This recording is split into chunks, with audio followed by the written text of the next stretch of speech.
Assalamualaikum warahmatullahi wabarakatuh.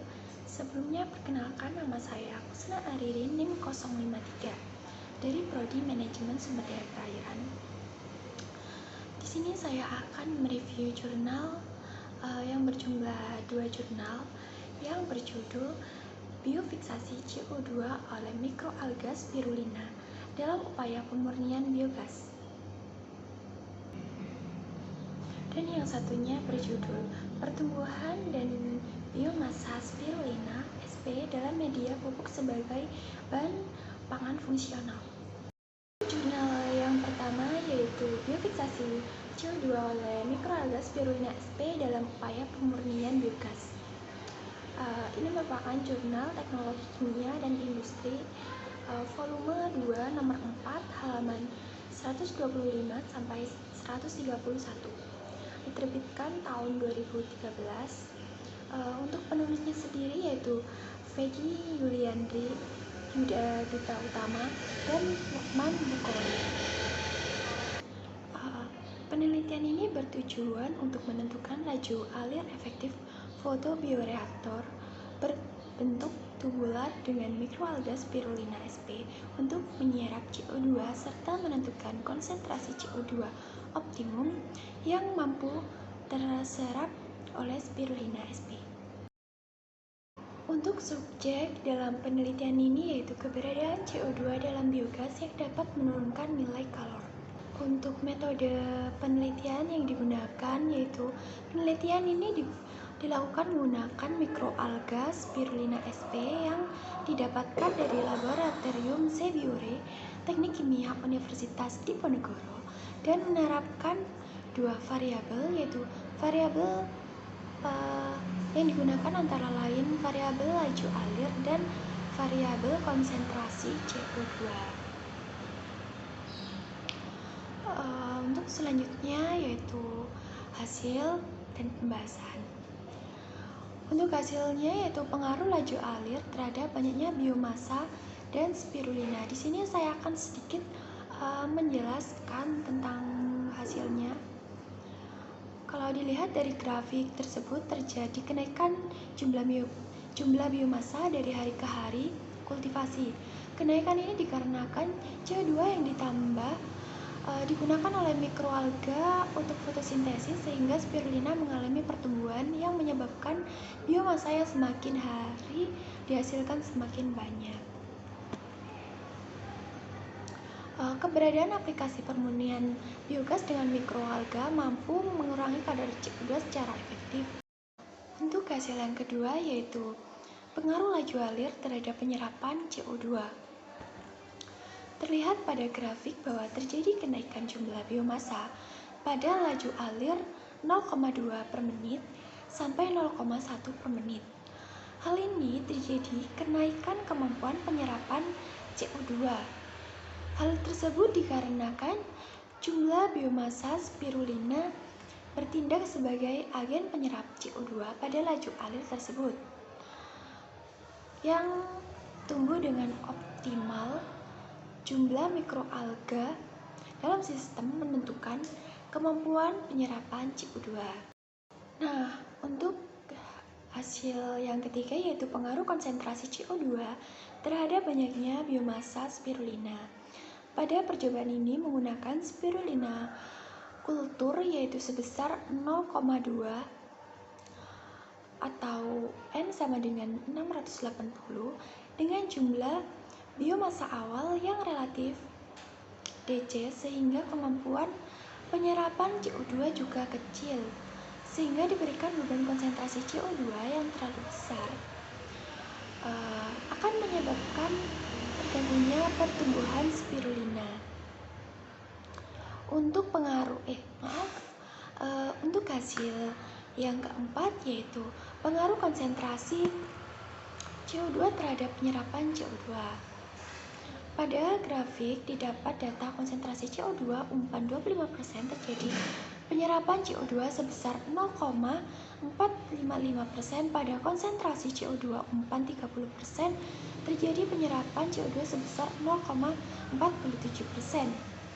Penyerapan yang terjadi lebih besar dibandingkan konsentrasi 25%, untuk konsentrasi umpan 35%, dan 40% terjadi penurunan dan penyerapan CO2.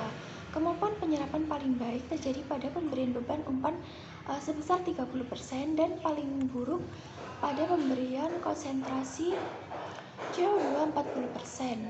Tren menurunnya penyerapan CO2 pada konsentrasi umpan 35% sampai 40% disebabkan karena CO2 dalam sistem yang terkonversi di kultur menjadi ion karbonat tidak bisa diserap sepenuhnya oleh spirulina untuk proses fotosintesis, sehingga larutan karbonat yang terserap ini akan menurunkan bahan sistem menjadi asam dan mempengaruhi pertumbuhan spirulina yang berdampak langsung terhadap jumlah penyerapan CO2 dalam sistem. Untuk hasil yang kelima yaitu aplikasi spirulina sebagai agen pemurnian biogas.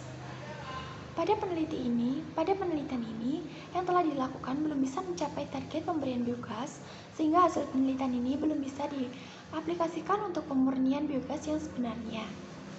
Namun, penelitian ini sudah membuktikan bahwa spirulina mampu menyerap CO2 dalam upaya pemurnian biogas, dan penelitian ini perlu dilakukan modifikasi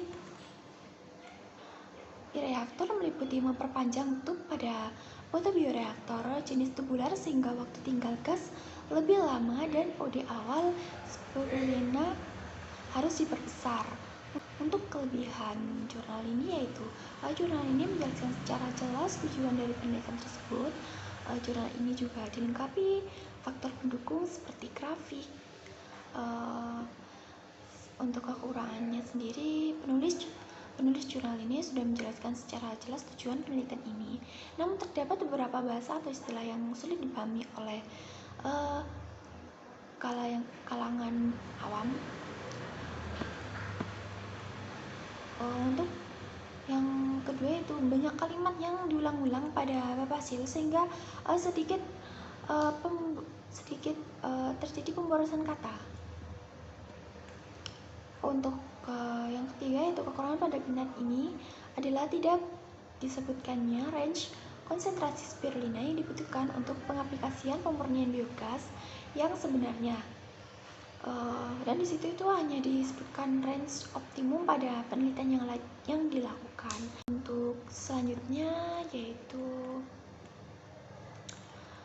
jurnal yang kedua dengan judul Pertumbuhan dan Biomasa Spirulina sp dalam Media Pupuk sebagai Bahan Pangan Fungsional.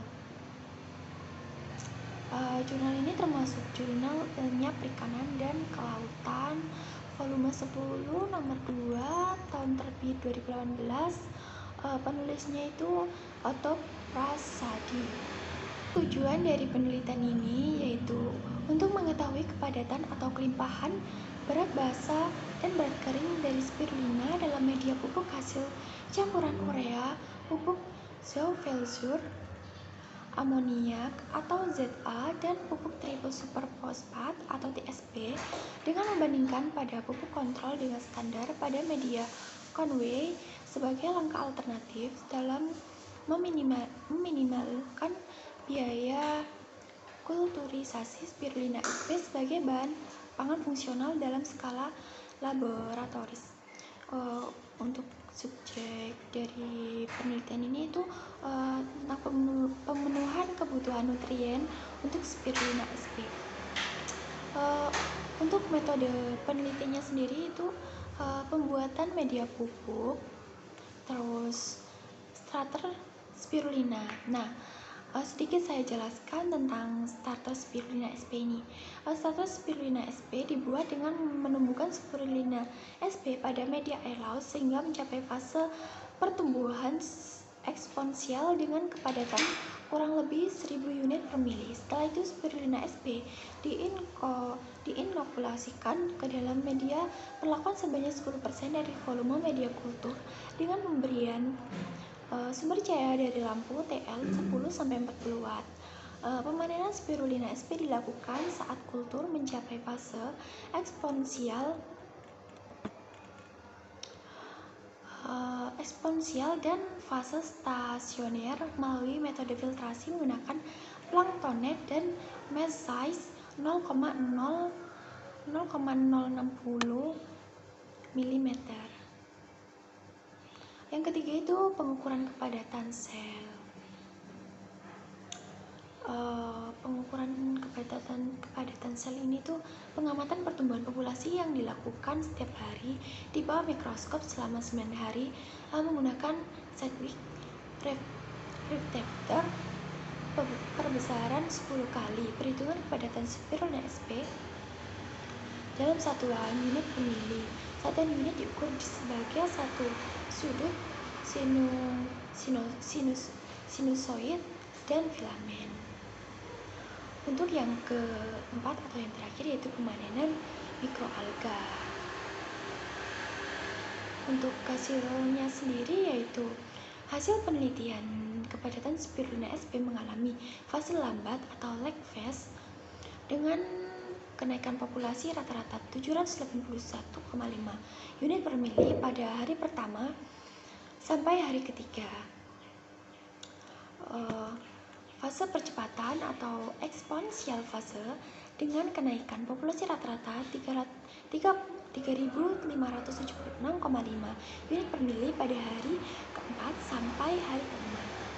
Untuk fase perlambatan dengan kenaikan populasi rata-rata 595,25 unit per mili pada hari ke-6 sampai hari ke-7 dan fluktuatif pada hari ke-8 sampai hari ke-9. Sedangkan berat basah dan berat kering dari spirulina sp di hari ketiga sampai dengan hari kelima mengalami peningkatan yang signifikan, sedangkan berat basah dan berat kering di hari berikutnya mengalami fluktuatif peningkatan dan penurunan.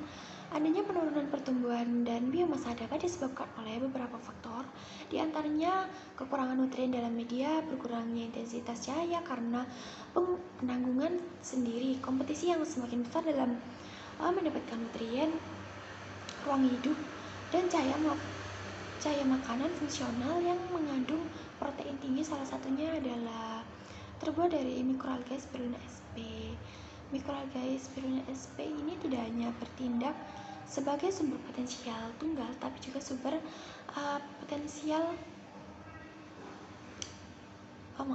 tapi juga sebagai sumber karotenoid, klorofil, serta sumber mikronutrien. Untuk kelebihan dari jurnal ini yaitu yang pertama, jurnal ini menjelaskan secara jelas tujuan dari penelitian tersebut. Jurnal ini juga dilengkapi faktor pendukung seperti grafik. Untuk kekurangannya sendiri yaitu penulis jurnal ini sudah menjelaskan secara jelas tujuan penelitian ini, namun terdapat beberapa bahasa atau istilah yang sulit dipahami khusus untuk orang awam atau beberapa kalangan. Untuk yang kedua atau yang terakhir dari kekurangan jurnal ini yaitu grafik pada hasil itu langsung dimasukkan semua pada